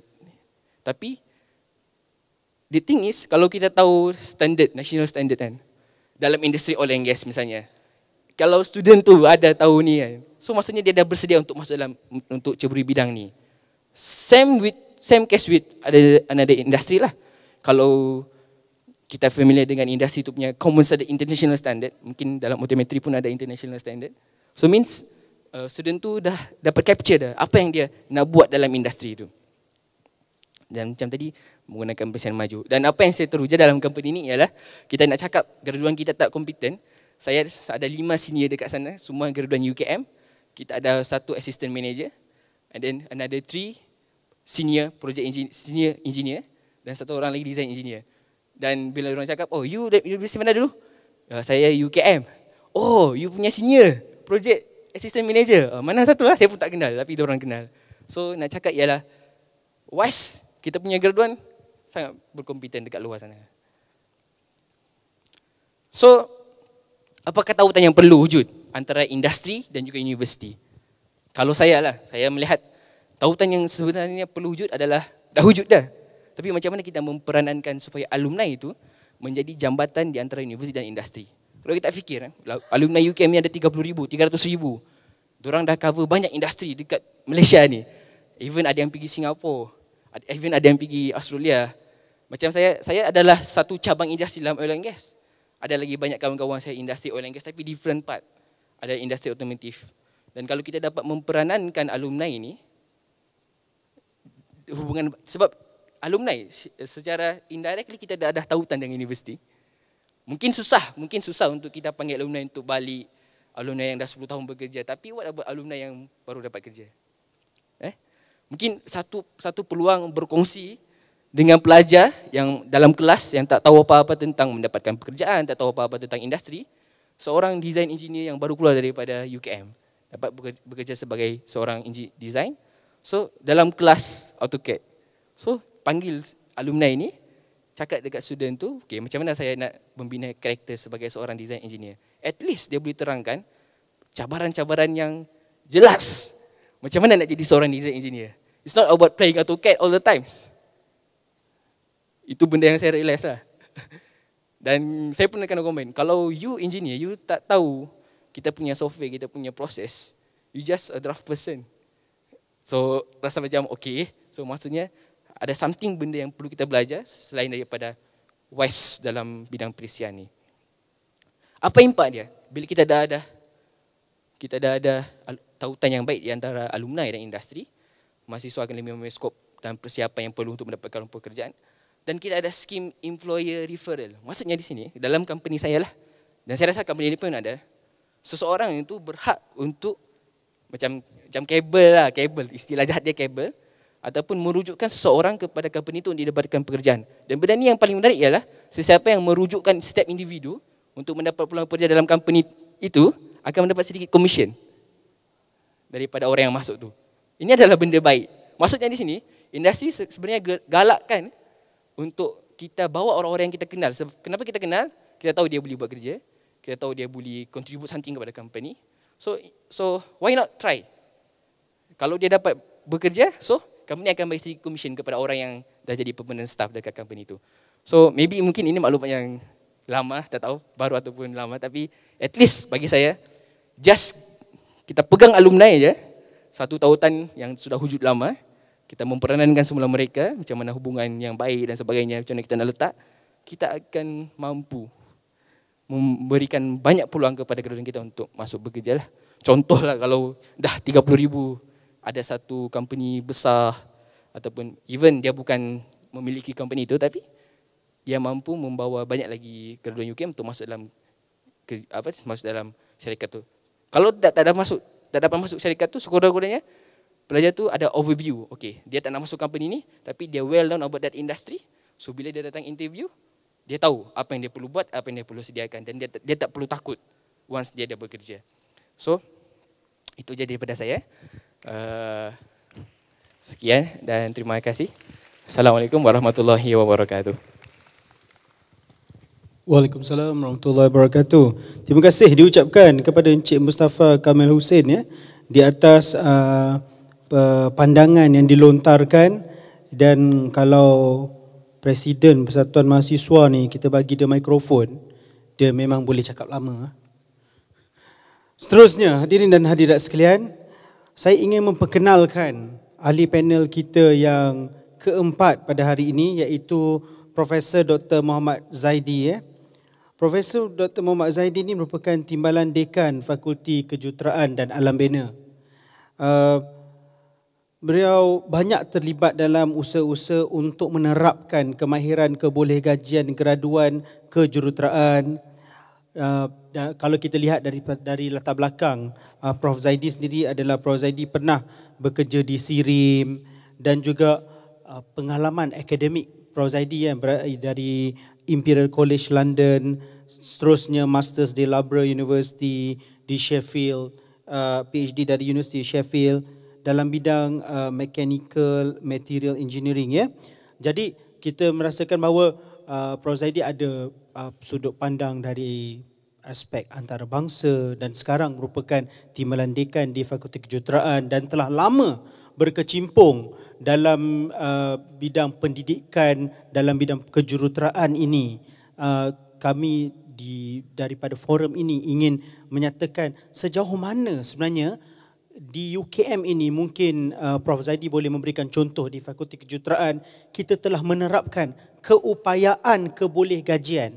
Kita bukan memfokuskan menerangkan kepada pelajar secara teori apakah itu kebolehgajian, tetapi sejauh mana kita menerapkan keupayaan kebolehgajian, kebolehpasaran supaya graduan kita mempunyai peranan yang besar, bukan hanya berkecimpung dalam bidang pekerjaan di luar sana, tetapi mencipta peluang-peluang pekerjaan dan industri baru yang tercetus daripada pengalaman pembelajaran di UKM sebagai sebuah universiti penyelidikan. Silakan Prof. Terima kasih Tuan Pengerusi Majlis, Datuk TNC, Prof Amin, rakan-rakan sekalian. Antara yang saya dapat capture lah daripada apa yang saudara Mus bentang, Mustafa, saya biasa panggil Mus je. Bukan pelajar ya, jadi mesra dengan panggilan Mus. Saudara Mus bentangkan tadi adalah kita lihat maknanya pelajar kita tadi, dan saya akan juga bawa beberapa contoh dalam pembentangan saya, adalah mereka ni bagi saya lah mempunyai fundamentals yang strong. Fundamental mereka yang kita terapkan dalam pelajaran kita, dalam silibus kita, fundamental mereka sangat kuat. Kemudian mungkin yang perlu digilap, gilap ni ada kadang-kadang lambat, kadang-kadang dia pelan-pelan baru dia berkilat, ada cepat. Kalau siapa biasa dengan proses kejuruteraan ni, kita ada panggil metalografi. Metalografi ni kita kena dipanggil mencanai, ya, polishing, grinding, polish sebagainya. So dia ambil masa. Setengah tu cepat, bergantung pada bahan juga. Kalau student tadi cepat boleh digilap, gilap cepatlah. Kalau lambat, macam bahan metal juga ada yang lambat. So saya nampak apa yang saya boleh garap daripada pembentangan tadi, fundamental mereka strong. Okay. Tapi soft skill tadi mungkin ada setengah-setengah tu perlahan, ada setengah-setengah tu cepat. Tapi eventually benda tu boleh digilap. Jadi kadang-kadang di mana kita duduk kita ni, kita nak macam mana, kita nak kekuatan kat mana. Tapi bagi saya sebagai research university ataupun universiti konvensional di Malaysia ni pula sebenarnya ada beberapa kita panggil model pendidikan kejuruteraan yang mungkin ramai tak tahu. Right? Dia ada model yang tertentu. Jadi kalau kita lihat model kita ada satu model yang lain. Nanti saya akan juga cuba explain lah kalau ada masa. Jadi kalau kita lihat di mana kedudukan pelajar-pelajar yang kita nak hasilkan. Adakah dia perlu kuat dari segi fundamentals, pada masa sama boleh mengurus, ataupun mereka hanya perlu cater bahagian teknikal sahaja. Dia ada pasaran yang untuk teknikal semata-mata, ada pasaran yang kita kata perlu kepada kekuatan teknikal dan juga pengurusan dan sebagainya. Jadi saya akan cuba jalinkan perkara berkenaan. Kemudian bila saya hubungi oleh urus dia, diminta saya explain ataupun jelaskan juga tentang buku Kemahiran Kebolehgajian ini dan cuba relate dengan pengalaman cuba bekerjasama dengan industri. Buku ini baru diterbitkan oleh penerbit UKM pada November 2014. Right? So bolehlah beli. Kempen sikit. Hanya RM25 sahaja di kedai buku universiti. Right? Dalam buku ini tajuknya Kemahiran Graduan Kejuruteraan. Dalam buku ini ada 6 bab. Ada 6 bab. Jadi mungkin tak sempat untuk saya ulas ke semua bab-bab dalam buku ini. Tetapi saya melihat kepada pembentangan Datuk VC semalam, dia kata antara fokus yang patut diberikan oleh institusi pendidikan tinggi antaranya adalah tautan atau jalinan kerjasama yang baik antara industri dan universiti. Kemudian kita lihat juga pembentangan oleh Datuk TNC Prof Rizal tadi tentang beberapa statistik yang mana employability itu begitu penting sekali dalam kita menghasilkan pelajar. Alright, dalam buku ini bab pertama kita telah terangkan secara keseluruhan lah tentang secara umum status pekerjaan graduan kejuruteraan di Malaysia secara keseluruhan. Right? Kita ambil banyak data-data daripada Jabatan Perangkat Negara. Kemudian kita ulas tentang attribute. Right? Attribute bagi kemahiran kebolehgajian dalam pendidikan kejuruteraan. Di sini kita melihat juga perjanjian-perjanjian berkaitan dengan kejuruteraan di peringkat dunia. Antaranya, kalau saya biasa dengan engineering ini, dia ada dipanggil Washington Accord atau Perjanjian Washington. Yang mana kita adalah salah satu negara penandatangan bermula tahun 2006 tak silap saya. Perheza kan 2006. Jadi kita telah berjaya menjadi full member. Maksud dia silibus kita yang diiktiraf oleh Board of Engineer Malaysia, ada yang Board of Engineer tak iktiraf, dia tak lepas audit, tapi mana-mana universiti yang melempasi audit tersebut, hasil graduannya dapat diterima di semua negara yang menjadi penandatangan Washington Accord tadi. US, UK, Australia dan sebagainya. Alright, kita salah satu negara penandatangan. So inilah dipanggil full engineer, full-fledged engineer. Kemudian dia ada Sydney Accord, perjanjian Sydney. Inilah untuk dipanggil teknologis kejuruteraan, engineering technologies. Kalau dari segi strata pekerjaan, kalau di Europe, engineering technologies ni dia second tier, dia rendah sikit sebenarnya. Dan di Malaysia ni ada college universiti dan sekarang telah dijadikan universiti, sebenarnya ditubuhkan pada awalnya adalah untuk cater market ini, engineering technologies. They are not full-fledged engineer. Maknanya mereka sebenarnya tak boleh daftar dengan Board of Engineer Malaysia. Dan sebab sekarang ni pihak Malaysia, negara kerajaan, telah menubuhkan dipanggil BOT, Board of Technologies, di bawah MOSTI tak silap saya. Jadi saya pun tak tahu detail tentang itu, tapi BEM, Board of Engineer tidak mahu mengambil technologies di bawah payung mereka, maka kerajaan telah menubuhkan BOT. So ada universiti yang menghasilkan sebenarnya engineering technologies. Jadi kita sebagai mak bapak ni kena tahu sebenarnya anak kita ni keupayaan kat mana, nak hantar ke mana. Kemudian dipanggil perjanjian Dublin. Perjanjian Dublin ni adalah untuk juruteknik, kejuruteraan juruteknik. Juruteknik kejuruteraan.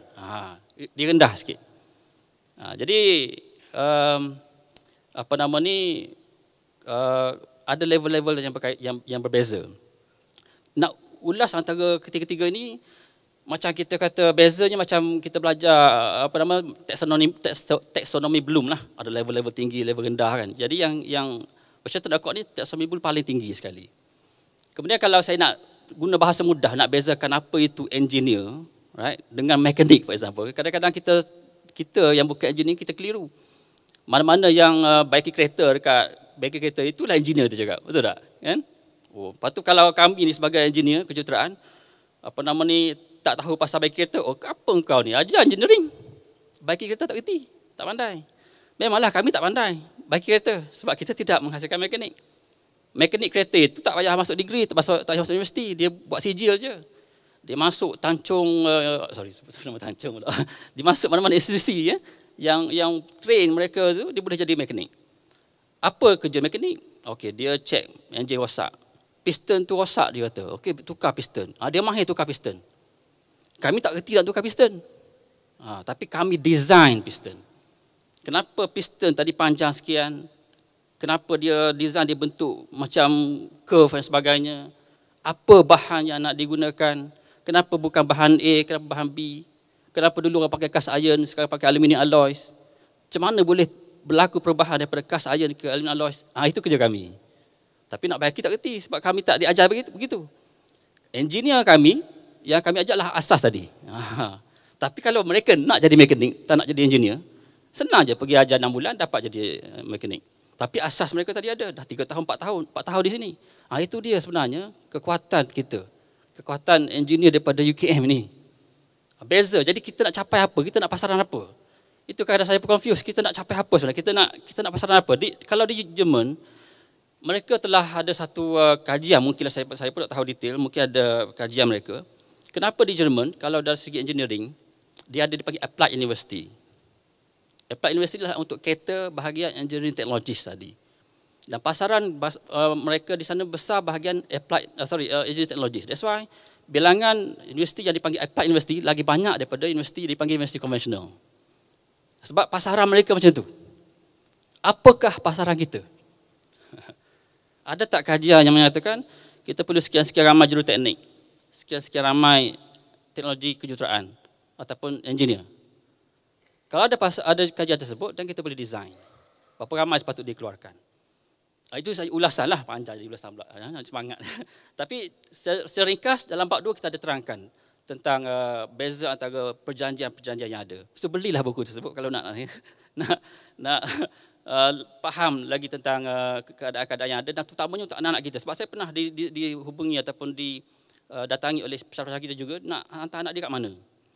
Kes terbaru ni, anak dia minat bahagian-bahagian tertentu, lepas tu sebab dia orang RPTS ni dia punya marketing agak apa kita panggil agresif kan. Kita mana ada masuk UKM, ada tak masuk? Tak ada kan. Satu oil and gas company saya pernah approach dulu masa saya jadi ketua hedging fakulti. Bila saya approach dia tak tahu ada engineering di UKM. Dia tak tahu, padahal dia oil and gas company. Mana marketing? Okey, pelajar tadi, ibu bapa tadi, anak dia dengar tentang satu FPT ni di dalam radio dan TV tentang keupayaan kehebatan universitinya. Jadi apakah pilihan yang dibuat oleh pelajar tadi berdasarkan ikhlas semata-mata? Nasib baiklah dia tanya, jadi saya advise dia tak payahlah pergi ke universiti yang bila keluar besok dia akan jadi second tier, maybe third tier punya engineer. Sebab keupayaan pelajar tersebut. Kalau mereka tak berupaya, yes, you can go to vocational. Saya tidak mengatakan vocational itu lemah atau tidak kan, tapi boleh. Kalau pelajar tersebut tidak berupaya untuk ke level tinggi, then you can go to lower level.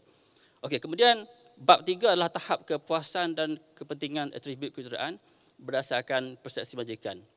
Saya akan ambil sedikit cerapan daripada bab ini untuk tujuan kita punya perbincangan atau perkongsian hari ini. Dan saya cuba akan relate lah dengan saya punya pandangan ataupun sedikit pengalaman berhubung dengan industri dan cuba bekerjasama dengan industri. Ini dia sedikit sedutan lah daripada bab 3 tersebut. Bab 3 tahap kepuasan dan kepentingan atribut kejuruteraan berdasarkan persepsi majikan. Kalau lihat kepada pecahan ini, alright, kita buat satu study, kita jumpa majikan, kita turun ke medan. Kita secara pendekkan lebih 500 syarikat di Lembah Kelang. Kenapa Lembah Kelang? Kerana berdasarkan perangkaan Jabatan Perangkaan Negara, 69% industri kejuruteraan berada di Lembah Kelang. Alright, so kita nak fokus kat sini untuk kajian ini. Ini dibuat pada tahun 2010. Pada tahun 2005 telah dibuat oleh Ministry of Higher Education MOHI masa tu, KPT. Okey, mana lepas 5 tahun sesuailah buat satu lagi kajian. Jadi untuk memastikan data yang diperolehi tadi data yang valid, kita telah tetapkan satu ciri-ciri, satu status atau dia punya syarat yang nak diinterview sekurang-kurangnya jurutera kanan. Okay? Sekurang-kurang jurutera kanan. Kemudian pengurus sebagainya. Maknanya kita ni face to face ni, kita pergi face to face, bukan online telefon ke tak. Sebab kita nak pastikan orang yang diinterview tadi memahami apa soalan yang ditanya dan beri jawapan yang betul. Right? Maknanya makan masa lah sikit dan memang makan kos sikit. Tapi kita manage to get 301 majikan untuk ditemu duga. Okay, so ini dia punya pecahan. Okay, ini adalah antara atribut yang kami tanya dalam questionnaire tersebut. Dan ini kita ambil daripada yang saya sebutkan kajian oleh MOHI tadi, Ministry of Higher Education pada 2006, dikeluarkan satu laporan, The Future of Higher Education in Malaysia. Ada 13 atribut semua sekali tadi. Detail mungkin boleh baca buku itulah. Tapi ada yang teknikal, ada yang bukan teknikal. Antara contohnya kalau A tadi, A itu adalah asas, pengetahuan asas kejuruteraan, mana kena strong ataupun tidak atau macam mana kan. Kemudian kecakapan dalam teori dan pendidikan, kita tanya juga. Ada juga bukan teknikal macam D, komunikasi. Right? So saya teruskan kepada sini. Saya ambil beberapa data sahaja. Ini adalah persepsi majikan. Mana apa yang mereka rasa pelajar kita. Syarikat yang kami pilih ini mesti sekurang-kurangnya ada 2 orang jurutera graduan UKM. Itu antara ciri dia. Mesti salah seorang, paling kurang 2 orang. So inilah yang hasil daripada majikan. Yang A tadi, kalau kita lihat yang tidak memuaskan tu agak rendah lah. Ambil yang kuning. Kuning itu percentage.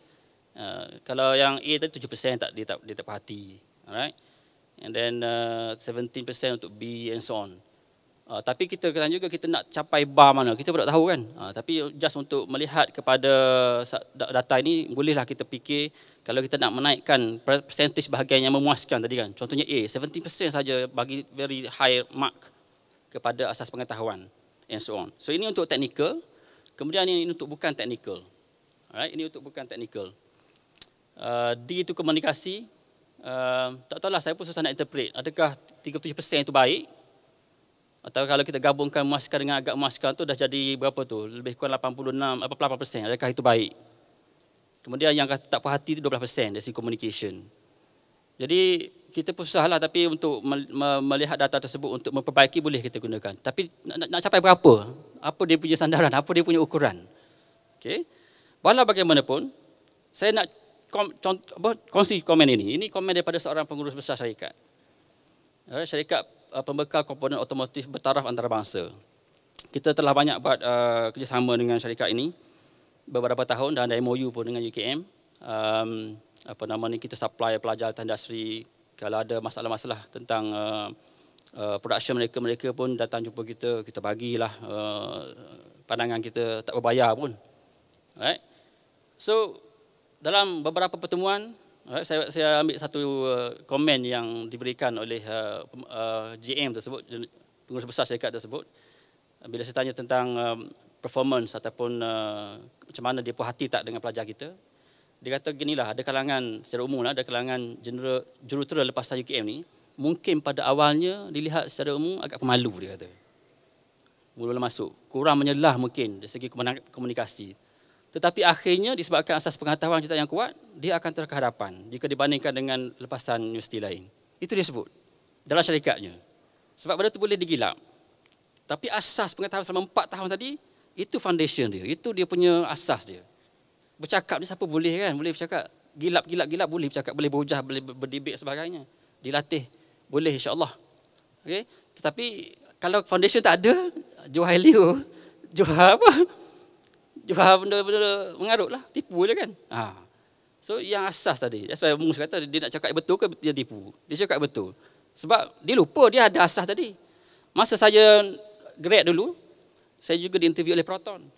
Right. Tapi saya tak datang, tapi waktu saya datang UKM lagi. Saya pergi Sirin dulu, saya datang UKM. Jadi dalam tu ditanya pasal engineering juga. Mula-mula memang ada yang saya terlupa, saya confused, terlupa. Tapi saya cakap saya terlupa, tapi dia guide sikit. Lepas tu kita cakap, oh now I'm listening to an engineer, dia cakap. Kadang-kadang kita lupa. Hadis kita kat belakang, 386 dulu kan. Sekarang dah pengen buat benda kan. Jadi, tapi yang asas tadi, kalau ada somewhere in your hadis tadi, insyaAllah dia akan keluar. Yang tu saya rasa lah, itu yang patut fokus kita. Menguatkan foundation tadi, menguatkan fundamentals tadi. Alright.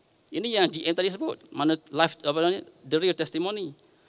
Kemudian ini, salah satu pengalaman saya handle, syarikat-syarikat masa saya dalam hejim dahulu.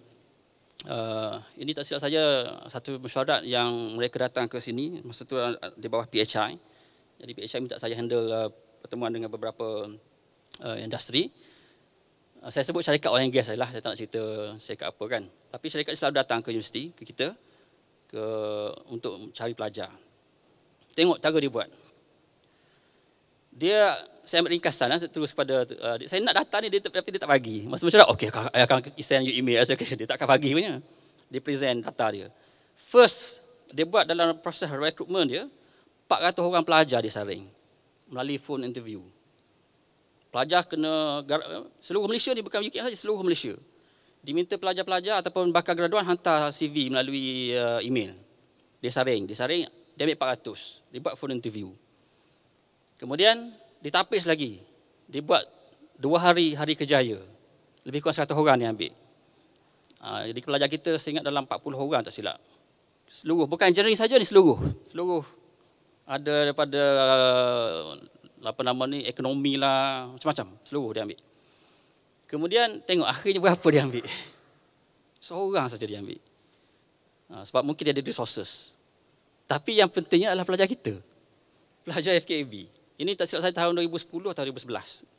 Pelajar FKAB. Maknanya, tak tahulah, saya tak tahu. Mana ini kes spesifik kan. Maknanya, daripada 400 daripada seluruh Malaysia, termasuk international, mana pelajar daripada lepasan luar negara, akhirnya satu orang dia ambil adalah pelajar FKAB. Dan sekarang belajar di syarikat berkenaan. Alright. Okey, daripada buku tersebut juga, ini saya nak kongsi, ini nak relate dengan tautan tadi kan. Macam mana from latih industri, kita boleh jadikan mereka sebagai satu mekanisme ataupun kenderaan untuk mendapatkan pekerjaan bagi pelajar. Data ni dia ada buku tersebut juga. Kalau lihat kepada data tu, peratusan majikan yang bersedia untuk menerima pelajar latihan industri, 67% bersedia untuk mengambil pelajar. Daripada 67% ini, alright, mereka kata mereka boleh bagi pelajar ini kerja selepas graduan. Antaranya 46% kata dia boleh bagi kontrak. Alright, mana dia sanggup kalau pelajar tersebut sesuai dengan ciri-ciri yang mereka nak, dia akan ambil sebagai kontrak. Sementara 10% ataupun tetap 4%. Maknanya syarikat yang willing to kata employ pelajar kita daripada 67% yang sanggup tadi.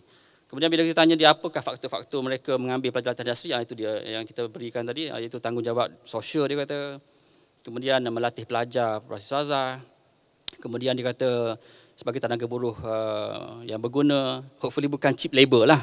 Kadang-kadang ada juga cheap labor kan. Yang tu kita akan intervene lah. Kalau engineering kita akan intervene. Kalau ada pelajar kita komplain dia pergi orang guna untuk cheap labor, pernah ada kes begitu, kita akan intervene, kita akan pergi ambil pelajar tu. Dan kita akan blacklist syarikat tersebut. Okey. Perkongsian antara ni dari segi pengalaman. Dari latihan industri ke dunia pekerjaan. Saya nak bawa satu cerita lah tentang pengalaman saya bekerjasama dengan satu syarikat ni. Ini pengalaman yang berjaya lah. Alright. Pengalaman yang berjaya. Tapi syarat nak berjaya, satunya mesti mendapat kepercayaan. Sebenarnya both ways lah. Maknanya dua-dua mendapat kepercayaan. Mereka percaya bahawa kita boleh memberikan dah ada warning. Mereka percaya bahawa kita boleh memberikan something kepada mereka, mana keupayaan kita. Okey. Yang keduanya perlu bertepuk dua belah tangan. Tak boleh bertepuk sebelah tangan. Mana dia nak, kita nak. Kalau kita nak, dia tak nak, tak boleh jadilah. Atau ada berlaku kes sebelum ni, masa zaman Datuk Saran jadi TNC, kita approach beberapa kumpulan syarikat daripada Jerman. Right? Tapi bila kita balik ke fakulti, kita je risau sebab tak ramai ahli fakulti yang willing untuk memberikan kerjasama. Jadi satu hal juga, kita pergi ke industri tapi syarikat, kalau kita sendiri tak nak bekerjasama, susah, kita yang malu.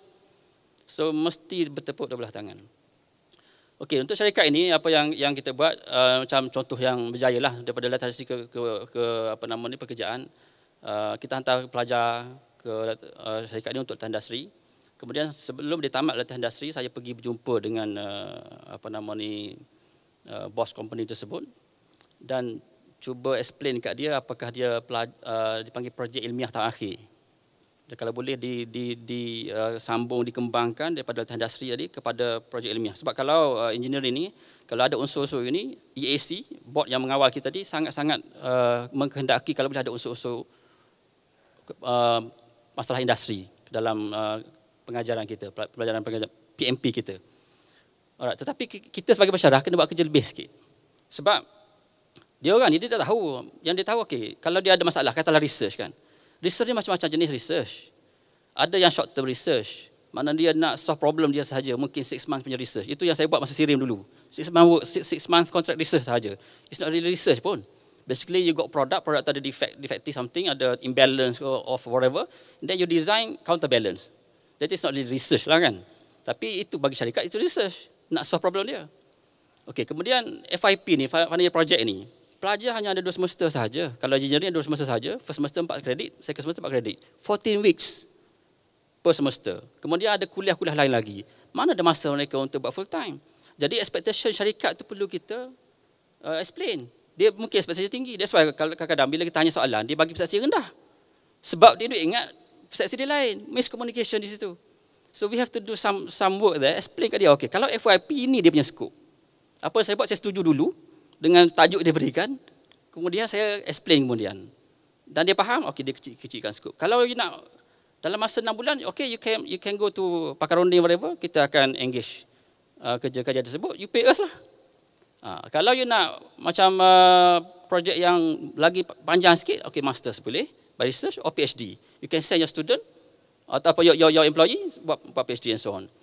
Dia faham yang tu, then dia akan suka dengan kita punya hasil. Dan itu terjadi pada pelajar ini. 2 pelajar kita, selepas habis FYP tadi, final project, dia pergi bentang kepada syarikat.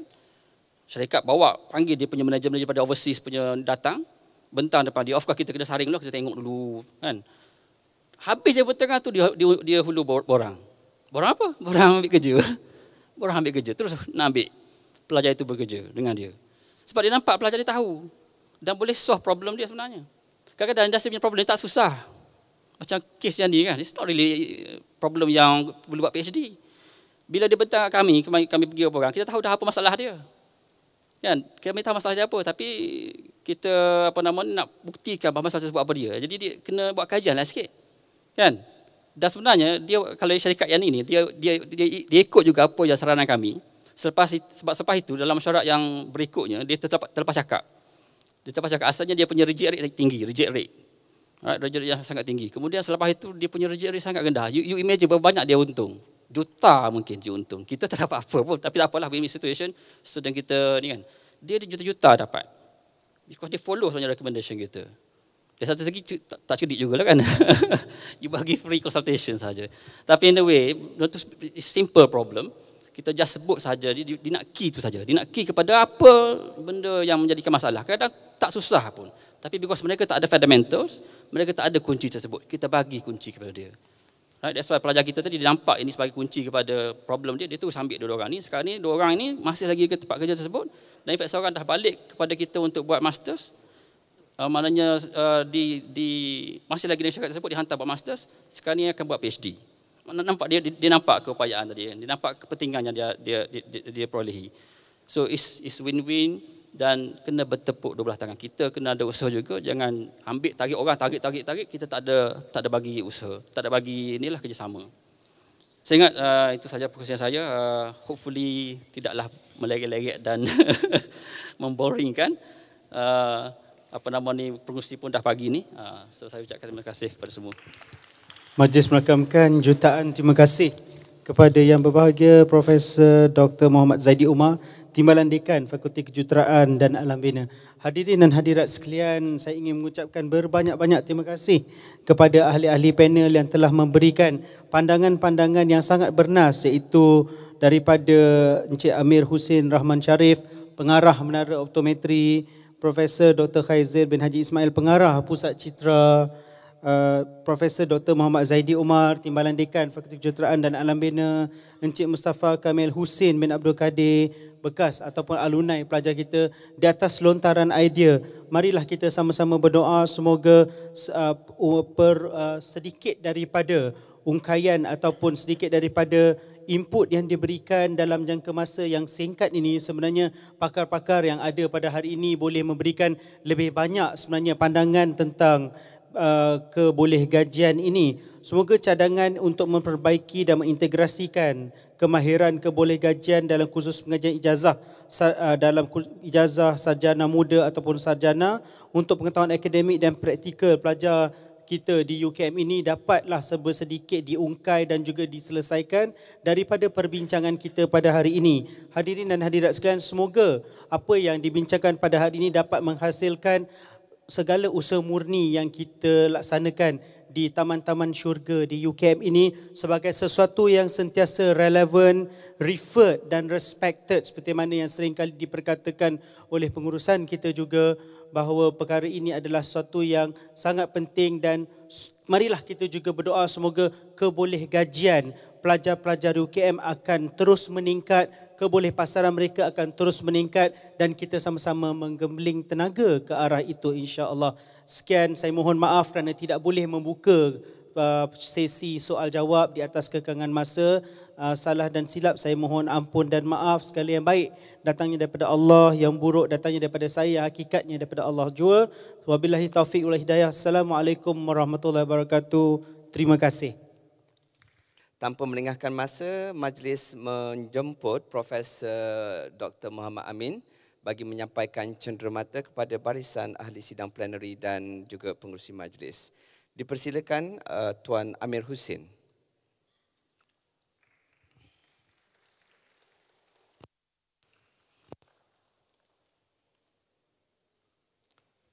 Profesor Haizir,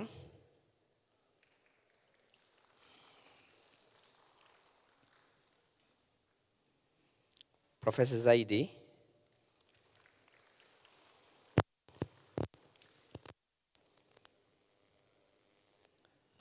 Saudara Mustafa,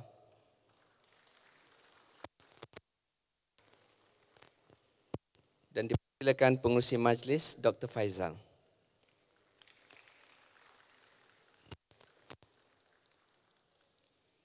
Terima kasih sekali lagi kepada barisan ahli sidang plenary, pengurusi majlis dan juga Profesor Dr. Amin.